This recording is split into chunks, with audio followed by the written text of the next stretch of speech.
I wanted to support my husband, even if his mom treated me poorly like a servant, and even if he didn't stand up for me. But things changed when his favorite brother got hurt and became half paralyzed. My husband started making fun of him, and even teamed up with his mom to make fun of me. That's when I decided I wouldn't take it anymore. Holding my brother-in-law's hand, I promised to get back at my husband and mother-in-law. My name's Mia, and I live with my husband Kent while we work together. I feel really overwhelmed because I have a ton of work to do at home and with my job, and I never get any time for myself. It's because my in-laws, who live nearby, keep asking for my help. Even though my husband and I both work, he never helps with the housework. My mother-in-law treats me more like a maid than a daughter-in-law. Mia, today you need to take your brother-in-law to the hospital. My mother-in-law calls me early in the morning on my day off. I'm supposed to take care of my brother-in-law's daily needs when I'm not working. Before, I was basically forced to drive him around like a taxi, but now I'm looking after him because he's half paralyzed. I'm always sorry, Mia, my brother-in-law said apologetically, but I shook my head. I'm doing it because I want to, so please don't worry, I replied smiling, but his expression seemed troubled. Before the accident, he was my mother-in-law's favorite. He graduated from a great university, landed a job at a big company, and was kind and gentle to everyone. It seemed like my mother-in-law only had eyes for him, as if he were her only son, leaving my husband, the second son, feeling ignored. Sometimes I got mad at my mother-in-law for treating my husband unfairly. That's why I always wanted to support him. But things changed drastically when my brother-in-law, who used to be so successful, ended up in a wheelchair after the accident. I honestly wish you'd leave already. Being disabled and unable to earn money is bringing shame to the family. My mother-in-law's words were harsh, considering all the help my brother-in-law had given us. She treated him like he didn't belong, which was incredibly cruel. And to make it worse, my husband started joining in, mocking my brother-in-law along with my mother-in-law. So he's paralyzed and can't even move a hand, huh? Doesn't matter if you went to a fancy university, once you can't walk, it's all downhill from there, right? When I thought about my brother-in-law, unable to move his legs because of the accident, I couldn't fathom how they could say such things. Unlike my mother-in-law, my brother-in-law was kind to my husband too. But despite that, my husband's remarks only made things harder for my brother-in-law. After all the hospital visits, I hope he'll move out soon. We can take care of my mom ourselves, and he's just a burden now, a disabled person who can't contribute anything. My husband's words were hurtful, and I found myself arguing with him. I reminded him of all the things my brother-in-law had done for us in the past, and that his injuries were just the result of a terrible accident. We shouldn't speak about him like that, especially since he treated my husband equally. I also opened up about how I'd been treated by my mother-in-law all this time. I endured verbal abuse and was made to run errands on my days off.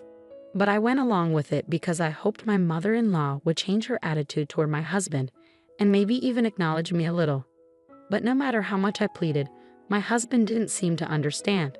Since my brother-in-law's accident, my husband suddenly became the priority for my mother-in-law, who used to dismiss him. It was understandable that he'd feel happy about it, but for me, I just couldn't relate. The sudden and extreme change in her attitude was shocking. My mother-in-law was never easy to deal with, but I never expected my husband to change so drastically. Looking back, my husband often left all the household chores to me, but I believed he was making efforts in his own way. That's why his sudden change in attitude was so shocking and upsetting. One day, while feeling frustrated with my husband and mother-in-law, my husband suggested a family trip. I was thinking we could go to Hawaii for a change of scenery and have some fun, he said. As a working couple, we could afford a trip, but what about my brother-in-law who couldn't join us? Would he be left alone at home? When I voiced my concerns, I learned that a helper would be hired while we were away. Still, I couldn't shake the feeling of guilt for my brother-in-law and started worrying if I could even enjoy the trip. A little something to look forward to wouldn't hurt, my brother-in-law said a few days later, sensing my struggle with my husband's idea.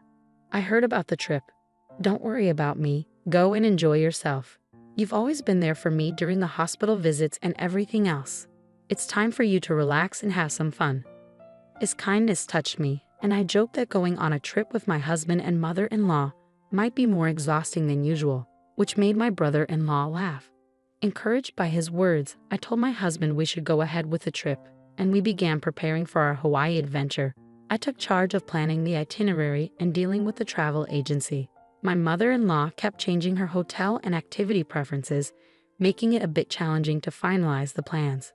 But finally, 2 weeks before our departure, everything for our Hawaii trip was set. As soon as we landed in Hawaii, I made a decision to separate from my husband and mother-in-law. I had already felt used even before the trip, so I had planned for this moment. Plus, I needed some time alone, which I had been longing for since the days leading up to our departure.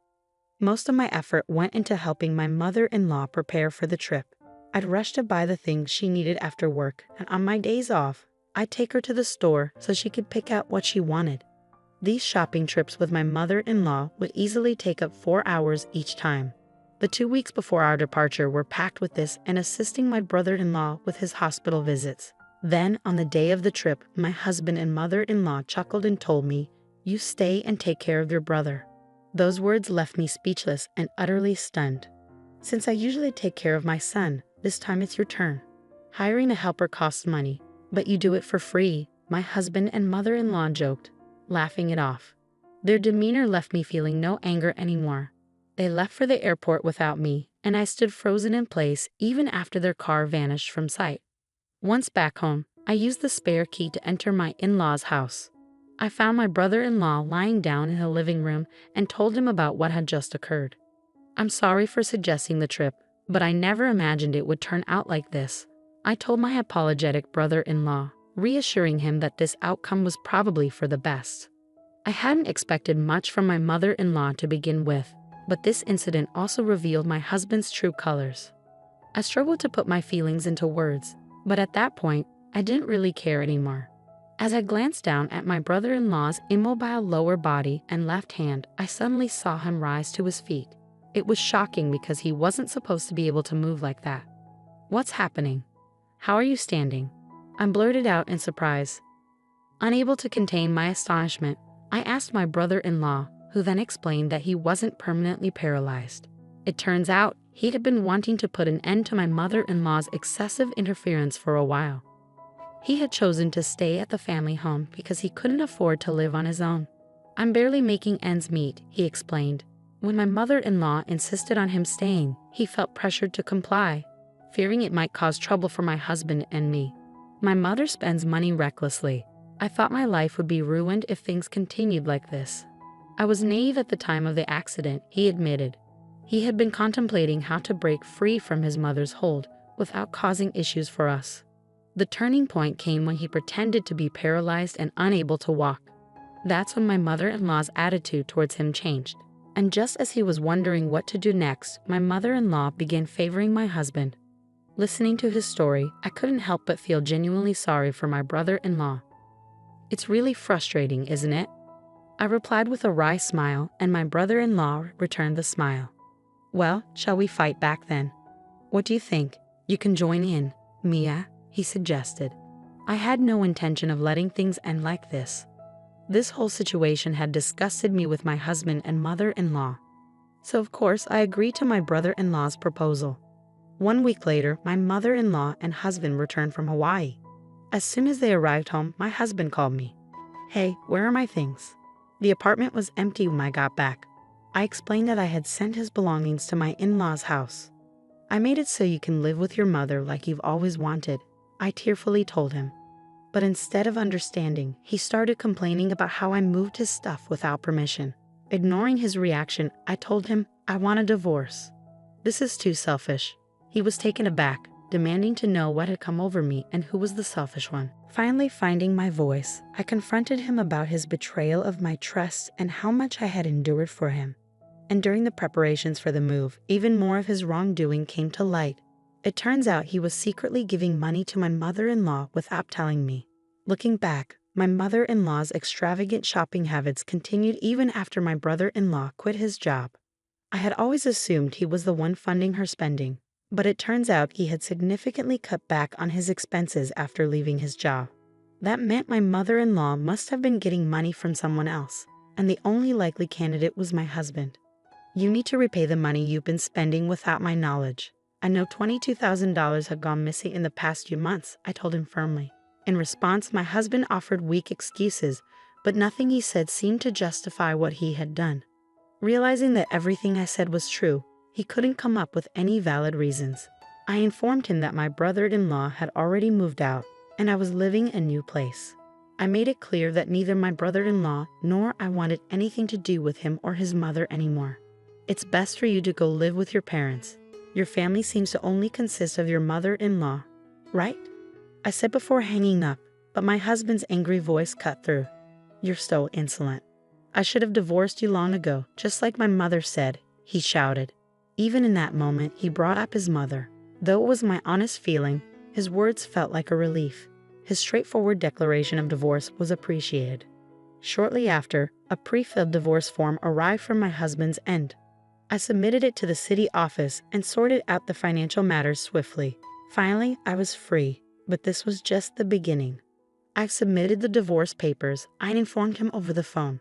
His response was curt. Now that I don't have a nagging wife and a disabled brother around, things will be much better for me. This is the best outcome, huh? He laughed. I laughed too, adding, your brother-in-law has semi-retired and is enjoying life abroad. And did you know he wasn't actually paralyzed? Oh, and your mother-in-law has some debts, so good luck with that. I thought I heard him say, huh. But I hung up, blocked his number, and decided he was just a stranger now, someone I didn't need to care about anymore. A month later, I received a letter from my ex-husband, Kent, sent through a lawyer. The letter was a mix of complaints, apologies, and an unthinkable proposal to remarry me. I'd often wish you were still with me. My salary alone can't support my mother anymore. It's impossible, he lamented in the letter. It was filled with such absurd concerns, and I could almost sense the traces of tears in his words, which made me feel nauseous. I promptly threw the letter away. It appeared that my ex-husband had lost all his assets trying to repay my mother-in-law's debts. Yet it wasn't enough, and they ended up losing the family home. As for my mother-in-law, she was desperately searching for my brother-in-law, who had gone overseas. According to my brother-in-law, she had been reaching out to his acquaintances and former colleagues. Despite her efforts, none of them intended to disclose his whereabouts.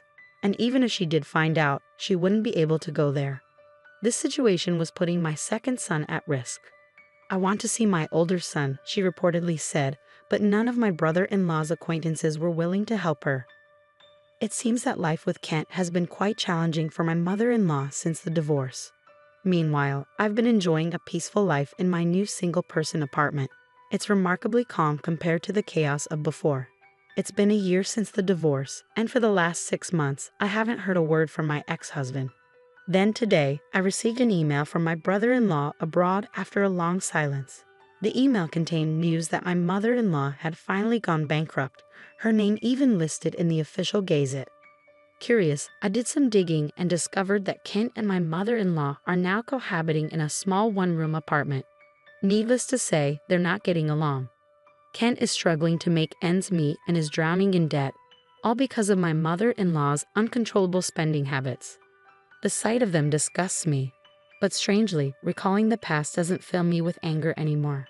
It seems the revenge my brother-in-law and I carried out, what we called a counterattack, has had more than enough effect.